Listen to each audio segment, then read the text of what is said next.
আসসালামু আলাইকুম সম্মানিত ফাউন্ডার্স বৃন্দ, আশা করি সবাই ভালো আছেন। তো আমরা গত ওয়েবিনারে স্যারের কাছ থেকে যে সমস্ত আপডেট পেয়েছি,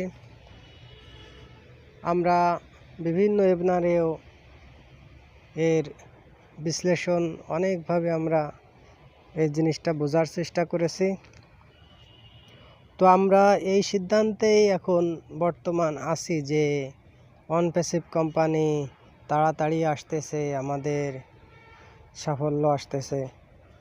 তো আসলে ব্যাপারটা হলো যে অনপ্যাসিভ কোম্পানি ৩-৪ বছর ধরে আমরা যে পরপর অনেকগুলো স্টেপ আমরা পার করে আসছি, এখনও আমাদের কয়েকটা স্টেপ পার করতে হবে। তো আমাদের স্যার বলছিলেন যে রবিবার সন্ধ্যার পর থেকে যে কোনো সময় আমাদের ওয়েবসাইট লাইভ হবে। তো এটা গেল ফার্স্ট ফেজ। এবার সেকেন্ড ফেজ, স্যার বলছিলেন যে বিভিন্ন অফিসে সেকেন্ড ফেজের কাজ চলমান আছে। তো ওয়েবসাইট আসবে, আসার পরে ওয়েবসাইটের ভিতরে যদি কোনো সমস্যা থাকে, স্যার বলছিলেন যে 10 দিনের ভিতরেই সমস্যার সমাধানগুলো অটোমেটিক হয়ে যাবে। আরও অনেক আপডেট স্যার বলছিলেন, সেদিক যাব না। তো আমাদের এখন বর্তমান অবস্থা হলো যে অনপ্যাসিভ কোম্পানি এখন রানিংয়ের উপরে আছে। এতদিন এই 1 বছর অনপ্যাসিভ কোম্পানির যে দুরবস্থা ছিল, এখন কিন্তু তা নেই। এই গত 1 বছরে স্যার যেভাবে ওয়েবিনারে আসতেন, তার মন মানসিকতা, তার কথা বলা দেখে বোঝা যেত যে স্যার অনেক বিপদে আছে, স্যার অনেক টেনশনের ভিতরে আছে, অনেক পেরেশানির ভিতরে আছে। তো স্যার বলছিলেনও একদিন ওয়েবিনারে, আপনাদের মনে আছে হয়তো, যে আমি নরক থেকে এসেছি, আবার নরকেই ফিরে যাব। কতটা কষ্টের কথা।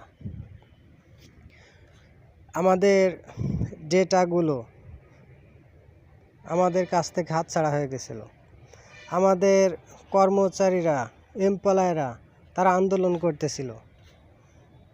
তারপরে আমাদের এই সমস্ত আমাদের বিতর্কত কথা। তো আমাদের ভিতরের অনেকরাই, স্যার তাদের নাম বলেন নাই, তারা আমাদের অনেক ক্ষতি করছে, যার কারণে আমাদের কোম্পানির মেইন যে মেরুদণ্ডটাই ভেঙে গেছিল। এর ভিতরে যে এই 1 বছরের ভিতরে আমাদের কোম্পানি আবার মাথা উঁচু করে দাঁড়াবে, এটা আসলে কেউ বিশ্বাসও করতে পারে নাই।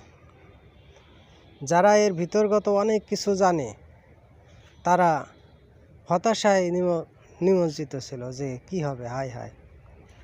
তো আমরা সেই খারাপ অবস্থা থেকে আমরা ভালো পজিশনে আছি, অন্য কোনো কোম্পানি হলে চলে যেত। তো আমরা স্যারের সাথে আছি। স্যার একজন লিজেন্ডারি পারসন। তিনি মানবতার জন্যই স্বপ্ন দেখছেন, যার কারণে তিনি হাল ছেড়ে দেন নাই। আমাদের জন্যই তিনি সংগ্রাম করে যাচ্ছেন।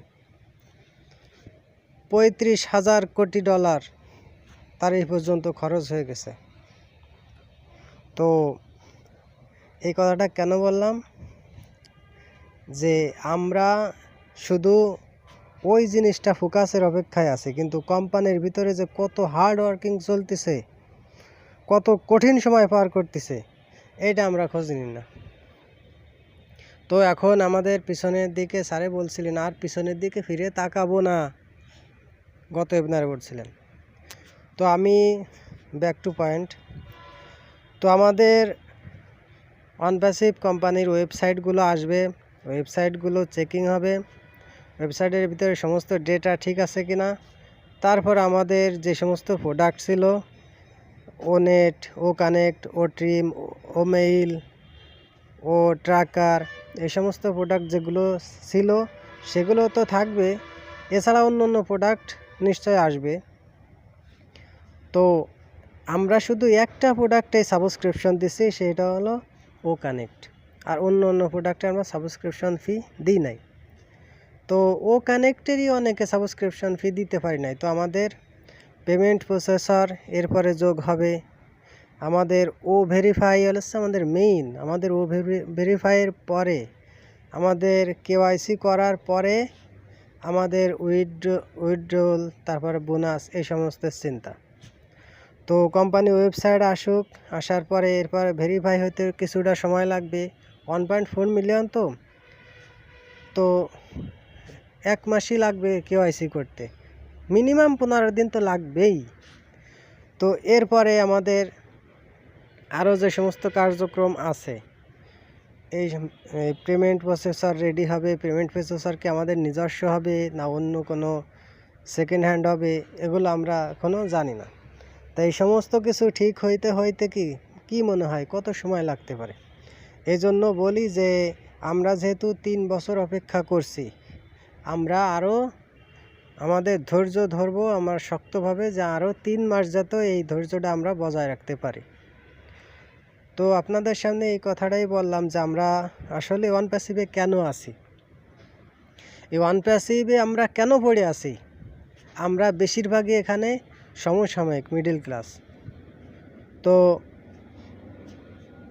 এখানে কেউ কি কোনো উত্তর দিতে পারবেন যে আমরা ওয়ান প্যাসিভে ছেড়ে কেন চলে যাচ্ছি না? ওয়ান প্যাসিভে কী পাওয়ার আছে যে আমরা এখানে আছি? আমরা প্রত্যেক সপ্তাহে প্রত্যেক দিন আমরা আপডেট নিচ্ছি, আমরা ওয়ান প্যাসিভের খোঁজ খবর রাখতেছি, কখন কি হয়ে যায়।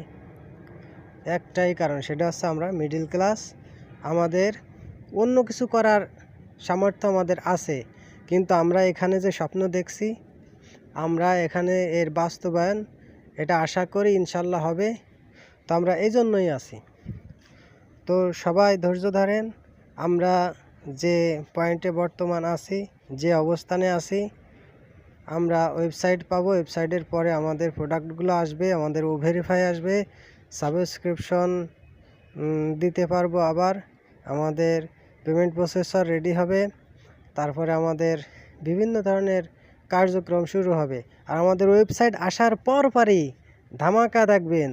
আগে যেমন বিজ্ঞাপন চলছে, বিভিন্ন জায়গায় মার্কেটিং চলছে, সেটা আবার শুরু হয়ে যাবে। কারণ এতদিন আমাদের ওয়েবসাইট নাই, মার্কেটিং করে কী লাভ? যদি কাস্টমার আসে যদি ওয়েবসাইটই না পায়, তারা কী বলবে? কিসের বিজ্ঞাপন, কার বিজ্ঞাপন? তো আমরা সবাই এখানে অপেক্ষায় আছি, আমাদের সুদিন আসতেছে ইনশাআল্লাহ। তো সবাই ধৈর্য ধরেন, সবার সুস্বাস্থ্য কামনা করি। তো আমি যেহেতু এই বিষয়টা নিয়ে আলোচনা করলাম, যেহেতু আমাদের এখন মেইন ফোকাসই আমাদের ধৈর্য, আমাদের টাইম পাসিং কীভাবে হয় সে বিষয়টা। তো সবাই ভালো থাকুন, সুস্থ থাকুন। আসসালামু আলাইকুম রহমতুল্লাহ।